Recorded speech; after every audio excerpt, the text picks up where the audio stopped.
മധുരമില്ലാത്ത കലത്തപ്പം റെസിപ്പിയാണ് ഇന്ന് ഞാൻ കാണിക്കുന്നത്. വൈകുന്നേരത്തെ ചായക്കും അല്ലെങ്കിൽ ബ്രേക്ക്ഫാസ്റ്റിനും ഒക്കെ പറ്റിയ നല്ലൊരു നാടൻ റെസിപ്പിയാണിത്. ഇതെങ്ങനെ ഉണ്ടാക്കുന്നതെന്ന് നോക്കാം. ഇതിനു വേണ്ടി 2 കപ്പ് പച്ചരി കുതിർത്ത് വെക്കണം. ഒരു 3 മണിക്കൂറെങ്കിലും കുറഞ്ഞത് ഇത് കുതിരാൻ വെക്കണം. ആവശ്യത്തിന് വെള്ളം കൂടി ഒഴിച്ച് 3 മണിക്കൂർ വരെ നമുക്ക് വെയിറ്റ് ചെയ്യാം.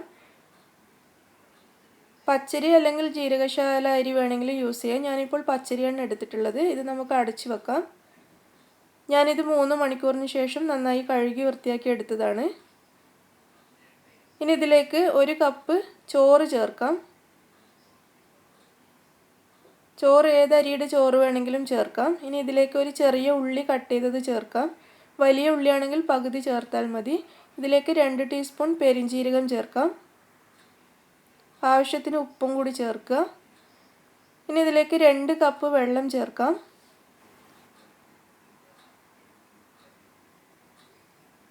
ഇതെല്ലാം കൂടെ നന്നായിട്ടൊന്ന് മിക്സ് ചെയ്തെടുത്തതിന് ശേഷം നമുക്കൊരു മിക്സിയുടെ ജാറിലിട്ട് നന്നായിട്ട് അരച്ചെടുക്കാം. ഇതിലൊട്ടും തരിയില്ലാതെ വേണം അരച്ചെടുക്കാൻ. നല്ല പേസ്റ്റ് പോലെ അരച്ചെടുക്കണം. ഇത് നമുക്ക് മുഴുവൻ ഒരുമിച്ച് അരക്കാൻ കഴിയില്ല. 2 പ്രാവശ്യമായിട്ട് ഇത് അരച്ചെടുക്കാം.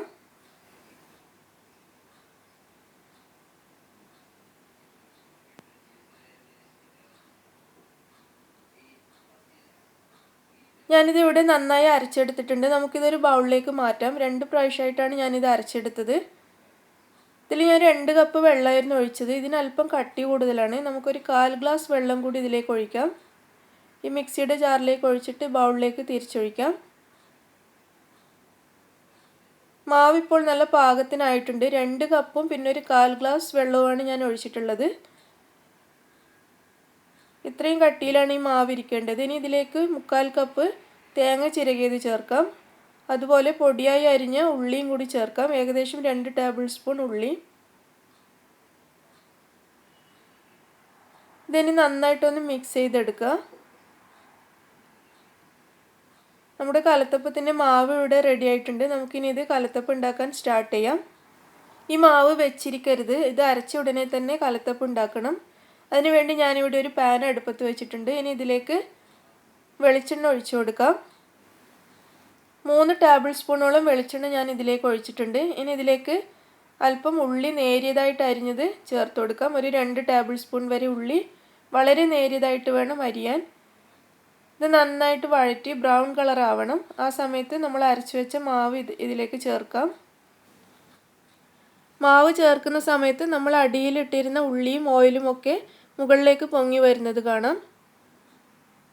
ഈ ഉള്ളി നമുക്ക് ഒരു സ്പൂൺ വെച്ചിട്ട് എല്ലാ ഭാഗത്തും ഒരുപോലെ ആക്കി കൊടുക്കാം.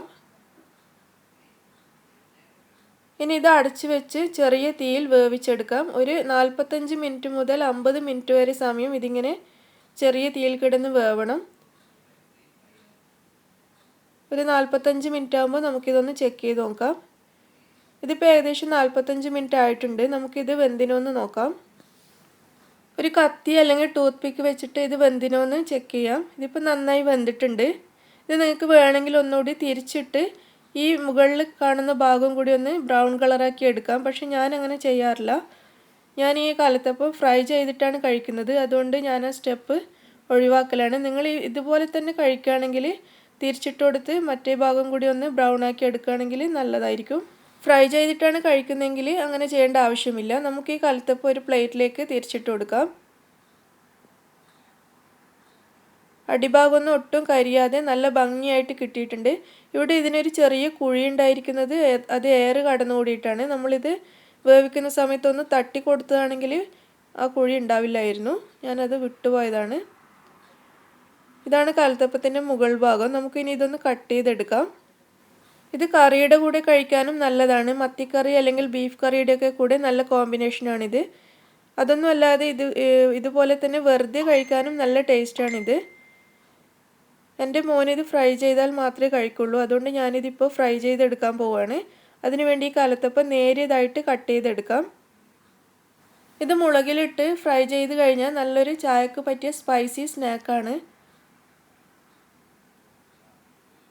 ഞാനിതിവിടെ വളരെ നേരിയതായിട്ട് കട്ട് ചെയ്തെടുത്തിട്ടുണ്ട്. നമുക്കിനി ഇത് ഫ്രൈ ചെയ്യണം. അതിന് വേണ്ടിയിട്ടുള്ള മസാല റെഡിയാക്കാം. ഒരു ബൗളിലേക്ക് 1/2 ടേബിൾ സ്പൂൺ മുളക് പൊടി, 1/4 ടീസ്പൂൺ ഗരം മസാല പൊടി, 1/4 ടീസ്പൂണോളം ഉപ്പ്, ഒരു 2-3 ടേബിൾ സ്പൂൺ വെള്ളം ഇത്രയും ചേർത്ത് നന്നായിട്ട് മിക്സ് ചെയ്തെടുക്കുക. മുളക് പൊടി ഓരോരുത്തരുടെ എരിവിനനുസരിച്ച് ചേർക്കാം. കട്ടി കൂട്ടുകയോ കുറയ്ക്കുകയോ ചെയ്യാം. ഇത് ഫ്രൈ ചെയ്യാൻ വേണ്ടി ഞാനൊരു പാൻ അടുപ്പത്ത് വെച്ചിട്ടുണ്ട്. ഇതിലേക്ക് ഒരു 2 ടേബിൾ സ്പൂൺ വെളിച്ചെണ്ണ ഒഴിച്ചു കൊടുക്കാം. വെളിച്ചെണ്ണ നന്നായി ചൂടാകുമ്പോൾ നമ്മൾ കട്ട് ചെയ്ത് വെച്ച കലത്തപ്പം ഈ മുളകിൻ്റെ മിക്സിലേക്ക് മുക്കിയിട്ട് പാനിലേക്ക് ഇട്ട് കൊടുക്കാം.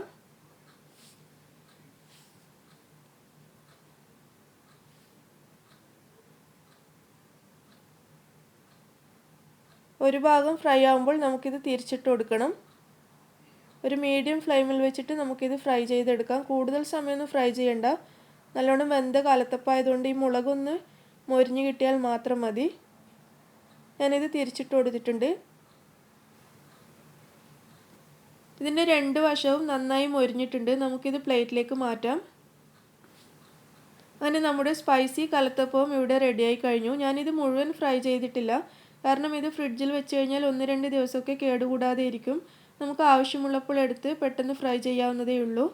നിങ്ങൾക്കിത് ഇഷ്ടമായെങ്കിൽ ഉണ്ടാക്കി നോക്കിയിട്ട് അഭിപ്രായം അറിയിക്കൂ. അതുപോലെ ഇത് ലൈക്ക് ചെയ്യാനും ഷെയർ ചെയ്യാനും മറക്കരുത്. പിന്നെ എൻ്റെ ചാനൽ സബ്സ്ക്രൈബ് ചെയ്യാനും മറക്കരുത്. Thank you.